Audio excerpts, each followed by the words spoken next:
বলিউড থেকে Tollywood, celeb থেকে আম আদমি সবাই মাতোয়ারা স্টুডিও ঘিবলি আর্ট নিয়ে। কিন্তু এটা কি, কেনই বা এত হইচই? সোশ্যাল মিডিয়ার যেন এখন ঘিবলি ফিকশন হয়েছে। নিজেদের ছবি এআই এর সাহায্যে ঘিবলি স্টাইলে বানিয়ে স্রোতে গা ভাসাচ্ছেন। কি এই স্টুডিও ঘিবলি? ওপেন এআই এর নতুন ইমেজ জেনারেটরের সাহায্যে গোটা পৃথিবীর মানুষ তাদের নিজেদের ছবি থেকে পছন্দের জায়গা, জিনিসকে স্টুডিও ঘিবলির আইকনিক অ্যানিমেশন স্টাইল আর্টে বদলে ফেলছেন।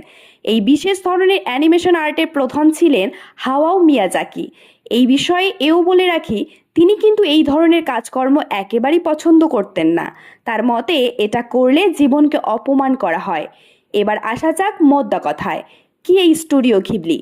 এটা হলো পুরস্কারজয়ী এবং বেশ পরিচিত একটি জাপানিজ অ্যানিমেশন স্টুডিও, যেটার উৎপত্তি টোকিওর কোগানেয়ে। এটি তৈরি করেছিলেন দুই অ্যানিমেটর এবং পরিচালক মিয়াজাকি হায়াও এবং তাকাহাটা ইসাও এবং প্রযোজক সুজুকি তোশিও। 1985 সালে তারা এটা তৈরি করে। সময়ের সঙ্গে সঙ্গে এই কোম্পানি গোটা বিশ্বের কাছে পরিচিতি পায় তাদের উন্নত মানের অ্যানিমেটেড ফিচার ফিল্মের জন্য। ঘিবলি শব্দটি এসেছে লিবিয়ান আরবিক শব্দ, যেটার অর্থ গরম মরুভূমির হাওয়া।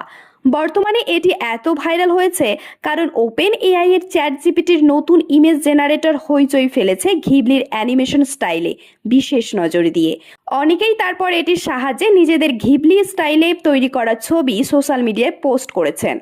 এরকম তথ্যমূলক ও অনুপ্রেরণামূলক ভিডিও পেতে আপনারা ফলো করবেন আমাদের একমাত্র ফেসবুক পেজ দ্য বংস প্রেস এবং সাবস্ক্রাইব করবেন ইউটিউব চ্যানেল দ্য বংস প্রেস। সকলের তরে সকলে আমরা, প্রত্যেকে আমরা পরের তরে। ধন্যবাদ, ভালো থাকবেন।